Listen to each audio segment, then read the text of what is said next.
Right, thank you very much for attending today's webinar. I'm Jasper Lawler, Head of Research here at LCG. So we've got quite an interesting week coming up, a lot of technology company earnings, the Fed meeting obviously, and that comes at a time when stock markets have been generally pretty positive. We had a lot of Davos stuff going on last week. We had some big gyrations in the US dollar, hit some big levels in currency markets, 125 in the euro, easily exceeding 140 in cable. So we're going to look at some of these charts today and see what the potential is moving forward. So I'm going to sign out of the webcam from here, switching gears over to starting with the Forex market, starting with the currency market. So this is that big 125 level in the euro, and obviously what we've got here, as I mentioned down here in my my notes, was we have something that looks a bit like, not quite, a gravestone doji bearish reversal on the daily candlestick chart here. So right into that 125 level, pushed a little bit above it, failed. Second day, tried to push up to 125, failed a few pips beneath it. And as of today, we're rolling over a little bit to the bearish side. Now, I think the way to interpret this particular situation is that we've hit a big round number. It's not surprising to see some selling coming in at that level. We obviously had the ECB meeting last week. We've got the Fed meeting this week. So there is some jostling going on. It's still very much an uptrend. And if we zoom the chart out here a little bit, you can see that we've had a decent breakout. Like we had a long, prolonged uptrend in the euro. We consolidated in around that 121 level, and then that was the resistance we've had a breakout from recently. So really, while we're above that 121 level and that big breakout, the outlook's still fairly positive. Particularly at the moment, we've barely had any pullback.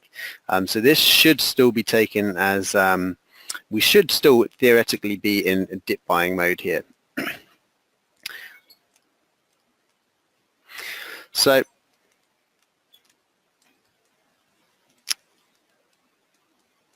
I think probably what we want to see here is we want to see a pullback towards the previous peak here around the 123 level.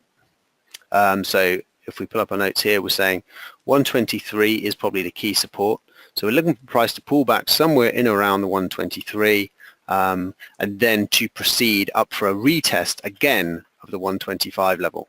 Now we don't know, obviously, after a big reversal like that and at a big level, we don't know if it's going to follow through. Now there's quite a decent possibility that we see something akin to this, where we hit the big level, pull back, we bounce back somewhere near the level, or like this, obviously a big reversal here, pull back, retest the level, but then go in for a bigger correction afterwards. Now that's distinctly possible, but in this first dip that we're seeing, you would expect to see some buyers coming in and taking it back towards that 125.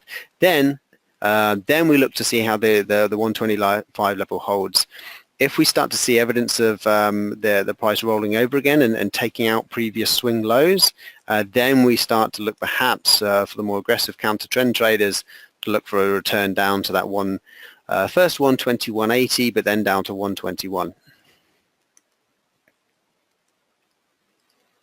So it's very similar scenario in sterling, because obviously this was largely dollar-related moves based on those comments from Treasury Secretary Mnuchin and Donald Trump last week about their feelings about whether the US should or should not have a weaker dollar policy. So again, you can perhaps see this slightly better on a weekly chart. We've had a decent breakout in sterling. We've basically broken out of the level, we've pushed right through, and we're back into this kind of consolidation area, and right up to levels that were on the eve of Brexit. We were right in these kind of 144s, 145s area. So we're right back into that territory. So obviously a lot of kind of psychological damage done in that area for all those that were long on the night of Brexit, only to have the floor taken out from underneath them. You've got to imagine that some of those people are looking to be cashing in around these levels. So we've hit the 130, we've blasted through 140, but we've stumbled a bit at 143 as the dollars bounce back a bit. So here again in the notes, the question is, does 140 hold? So you'll notice that the 140 level comes in there. We didn't have much trouble with it the first time round, but just beneath it, we had some selling pre-140, so that's around the 139.50. So that's kind of a key support zone. It's the 139.50 up to the 140s. If that holds, and my feeling is that probably on the first time around, it should, and catalyze some kind of rebound back towards 143. And again, similar scenario where we're then looking to see if there is some kind of topping pattern forming in that area.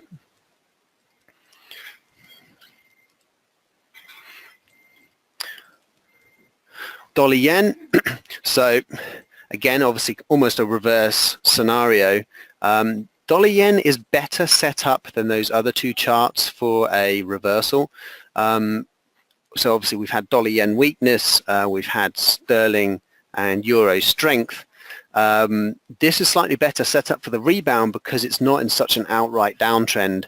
It's really in more of a range trading environment. So we obviously said that in every webinar recently. So there's big support down here at 108. You know, the resistance 114.50, the support is 108.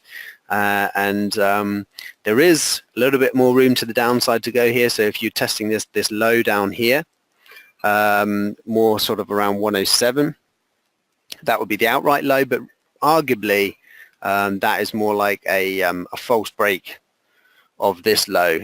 So actually this low is of more significance, and you can see that we've had lows in around here, in around the sort of 109 level 2. So what we'd expect there, again, the chance of some sort of rebound, perhaps to rebound through to the 110 level. We've already had a bit of that.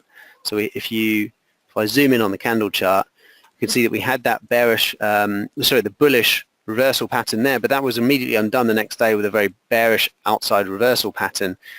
So there's a chance that that bearish pattern follows through and we see a big break of support, but it seems it's got lower probability of success, this engulfing pattern, when it's so low down here in the trend. So really, to feel fully confident about a continuation of the move lower, you'd probably want to see this 108 level being closed beneath, and then look for some pullback after you've seen that close beneath 108 for better pricing. So at the moment, probably the expectation is that we get a push again to the top side, a pull back from somewhere near the 110, perhaps near this low here, which is more around the 110.30 level, and then potentially a higher low for a further push back into the range. So, you know, obviously this short-term trend was bearish, but we're at quite a big level here, and it seems a decent probability that this trend reverses.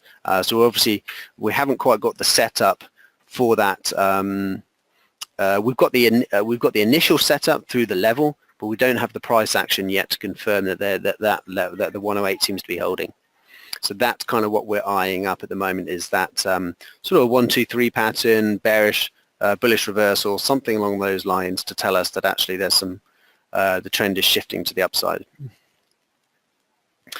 So with the FTSE, we've pulled back down to this 7600 support, former resistance, top of the range, turned into support, and it's worked quite well so far. We got a rebound before we got down to the level,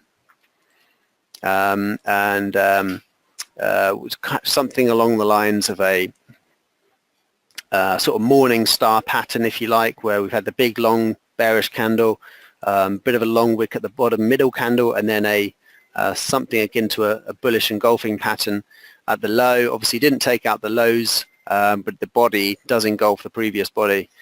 And then for the time being, what we've got on this daily chart is we've pulled back down to this little interim breakout area, where basically the middle of it's almost like a 50% pullback of this bullish daily candle, and now we're looking to see if we can hold that level to continue and basically completely end this correction phase.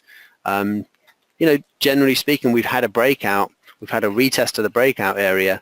There's a good probability that that the breakout area holds, and we continue to the top side. Obviously on Wall Street, not too much in the way of pullbacks taking place here. This is a daily chart. Normally, these, the recent trend has been for these consolidation phases not to come back to previous peaks. So here's a peak, for example. You push up to this consolidation phase, you know, the lows of this next consolidation don't even get down to the previous peak. So that's just as an indication of the strength of the trend. We had this consolidation phase. You know, we had a tiny little consolidation for a day or two, but didn't get anywhere close to the previous peaks, rallied up again.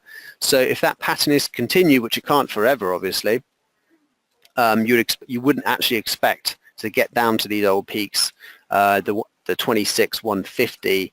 I think I've put that down here as our support. It is, officially speaking, the support, because I wouldn't put any other level as being strong enough to suggest it's the support. But when I say it's the support, I don't imagine a price to get there if the trend continues at its current pace. Now, if we do get down to the 126, 150 support, you know, I'd still be looking at it as an opportunity to buy in at lower prices.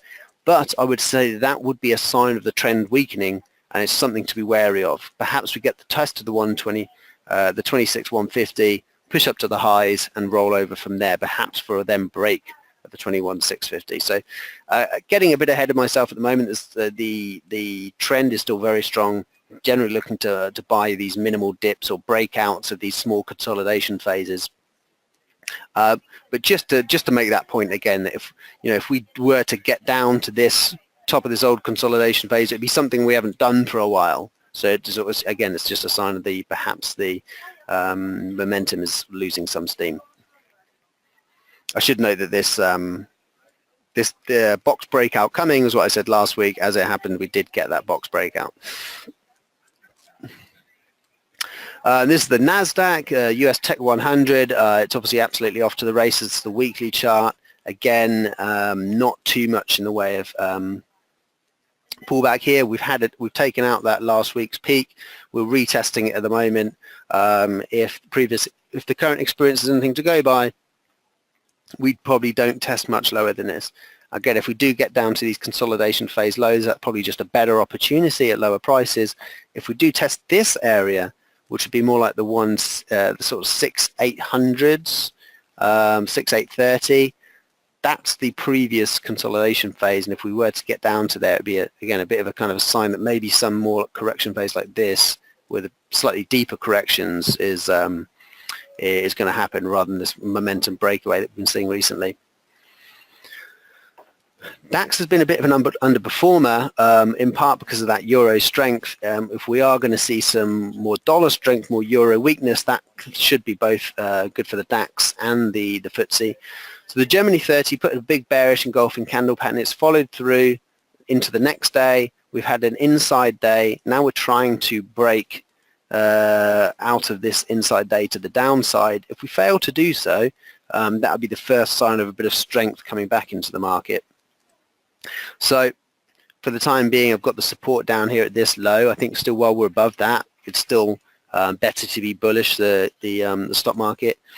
And so put 13150 down as the support, and just the highs up here, 113,600 as the resistance, because that has the makings of a double top, but I suspect it's not going to be one. It's just a bit of interim, bit of a false break on the first attempt. But again, if we do get a bounce from somewhere in this vicinity above the 13,150 area, we do need to see how the price reacts to that 13,500 to 600 area, because again, if we get a sign of a reversal there, then it's a short-term reversal pattern to match this longer-term potential double top. Gold, potentially huge scenario setting up at the moment. We're looking at the potential breakout of a pattern that we've been referencing for a long time, which is this, basically a bit of a convoluted looking inverted head and shoulders pattern on the weekly chart, that's really been in place for I think it's 3 years in the making, basically. So potentially eyeing a breakout of this declining trend line, which forms the neckline of this inverted head and shoulders pattern. We did see a whoops, I meant to zoom in there. We did see a close off the highs of the week, and now following on from that, we're getting a retest of the trend line at this moment. What we want to see really is gold hold above that declining trend line ideally. If it doesn't, what we're looking for is sort of like 1, 2, 3, and then break the old peak, some sort of little consolidation, and then sign that the longer term trend is continuing.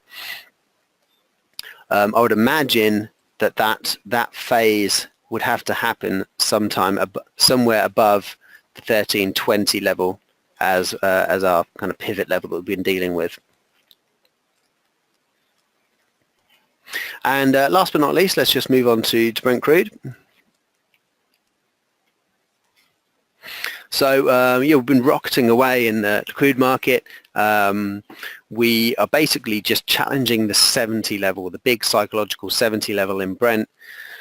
But I mean, given the potential importance of the number, there hasn't been too much evidence of selling interest. Last week, if I drop down to the daily chart, you can see that we basically did, what day was this? I mean, we closed the week right in and around the 70 level. So it's a very touch and go breakout. You could probably go so far as to say we broke above the closes, but haven't really broken quite above that old high.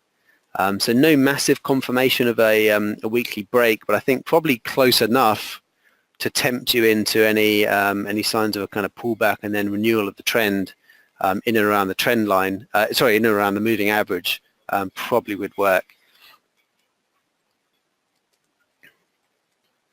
So 68 still kind of the support here that we want to stay bullish above, I would say.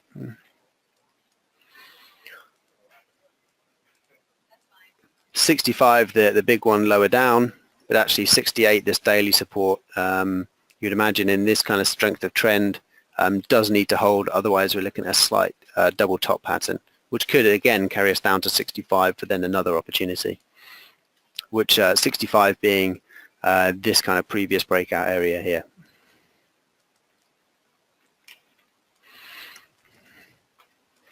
Okay, that is about it. Thank you very much for watching the webinar today. Hope that was useful, and good luck with trading for the rest of the week. Jasper signing out.